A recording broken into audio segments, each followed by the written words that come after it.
If your linen closet is anything like mine used to be, it's a disaster. I'm going to prove to you that you can get a magazine worthy, high end looking linen closet without spending a single dime. I bet you already have one of these curtain tension rods laying somewhere in your attic or around your house. And if you do, they're the perfect tool to create more space in your small linen closet or cleaning closet. Well, this area in our home holds all our cleaning supplies, but I wanted to streamline it and make it work better and obviously clear out all this clutter.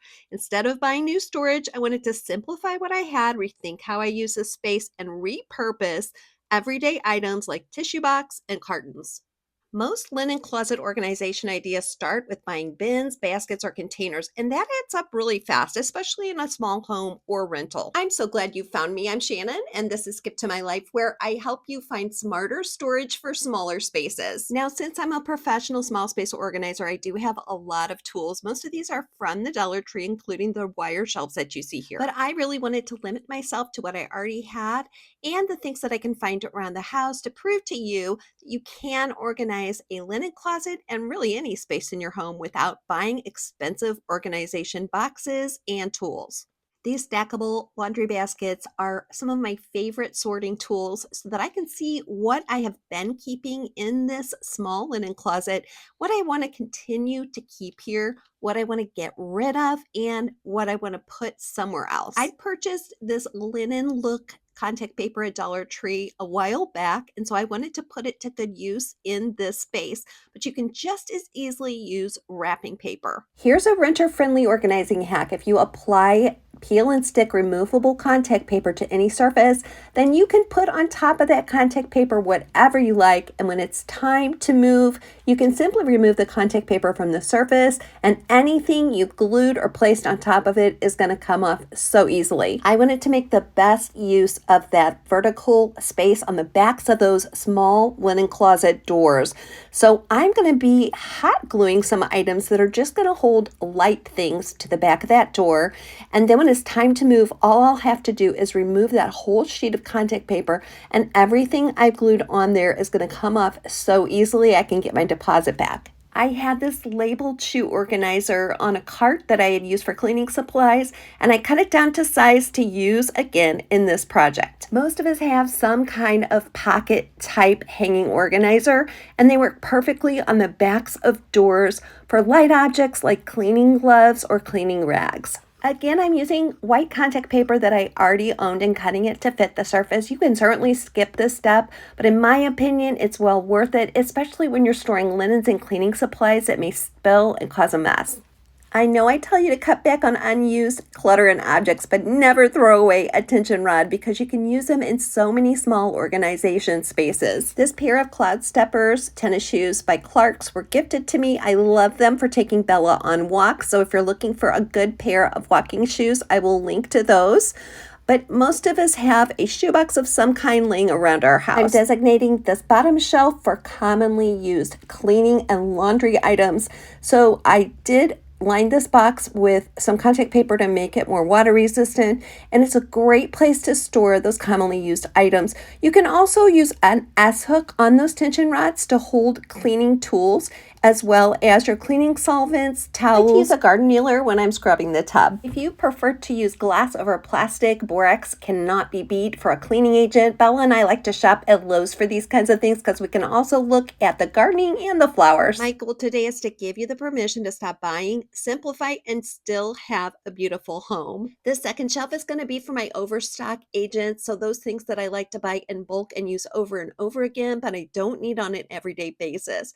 So I am going to be reconfiguring 3 of those Dollar Tree wire shelves and then attaching them to each other. I'm using zip ties to attach these to each other, and if you don't have wire shelves like this, you could also use boxes to create 2 levels. If you like this kind of no spend organizing and you want me to do another area, please comment below and let me know what I should try next. Well, this is an area that's going to hold heavy containers, so we need really sturdy boxes, and so I went to my local Walmart and scoured the shelves for empty boxes I could take home. This is a no spend challenge, but the second part of the challenge is to make it look streamlined streamlined and nice. So I am spray painting these boxes with a neutral color. If you're looking for a simple home reset system that's going to give you back your weekends of cleaning, I've put this exact system into a simple $17 course. All you have to do is click on that QR code to check it out. I found the most versatile household box is this cube tissue box. It is able to hold so much and so many different items. I put these together into 3 and they slide perfectly under those Dollar Tree wire shelves. I'm using it for my hand sanitizer, for some masks I use when I'm cleaning, as well as some dryer balls. Now, I decided a while ago that I was going to groom Bella myself because I couldn't stand the thought of her waiting at the groomers all day. So I love this little kit, and I will make sure to link to that if you're looking for something like this.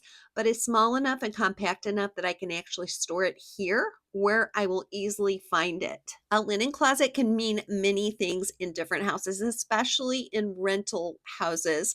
It could be a space even in a different room like a kitchen, or it could be something that's a little harder to reach where you can store items that you want to use for back stock. Next, I'm using this plastic food storage container that I lost the lid to. How many of those do we have lying around our homes?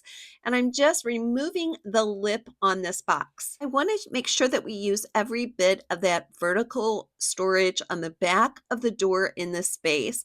So I'm going to show you a little idea you can hopefully adapt whether you're storing linens or cleaning supplies or laundry supplies. I'm using a level and hot glue to attach this plastic against that contact paper. Once again, remember, this is removable, so it really doesn't matter what we attach to it. And then I'm just clipping a cute little label on there, and we're going to store cleaning cloths. Yes, you can just toss your cleaning cloths in there and call it a day, but why do it normally when you can do it extra? That's always my philosophy. So I'm showing you a fun way to fold these so that they take up the least amount of space and you can easily see and find the rag that you need. I'm just creating a simple envelope, and you can use the same system on a larger scale with sheets and even comforters. This is a great space to use as a simple gift wrap station as well. So I am attaching a hook, yes, with a gun glue, and now I can reach those gift bags whenever I need one. You'll notice that I tested each of the objects attached to that door to make sure they're not coming in contact with the wood of those shelves. And that's something I really encourage you to do. Keep closing that door as you're using the space. Since my husband and I are empty nesters, we have sleepover guests very rarely anymore. So we really only need a single bed size comforter and sheet set and pillow to store in that top area. Using the envelope system, I taught you to fold those rags. You could easily store multiple sizes and sets of sheets and towels in that top area. Instead of trying to divide the bottom cabinet into drawers or shelves, I decided to use the space as is for our luggage. So I'm storing both of our suitcases, my carry-on bag, and then hanging that cosmetic case on the door. I encourage you before you start this process to rethink how you're using areas like this in your home. You certainly just don't have to use them in a traditional way for linens and cleaning supplies. You could use them for off-season clothing, off-season shoe storage. You could use them for craft supplies or art supplies. Or maybe your child or grandchild wants to create a cozy little hiding spot there with some toys. Organizing with what you already have forces you to simplify first. This doesn't just look better, it's easier to maintain, it costs me nothing, and it actually works for how we live in this house. You're ready to get going, but you need a little bit more inspiration. Watch this video next. No matter what's going on with you today, my friend, do not forget, today's not the end of your story. So don't give up.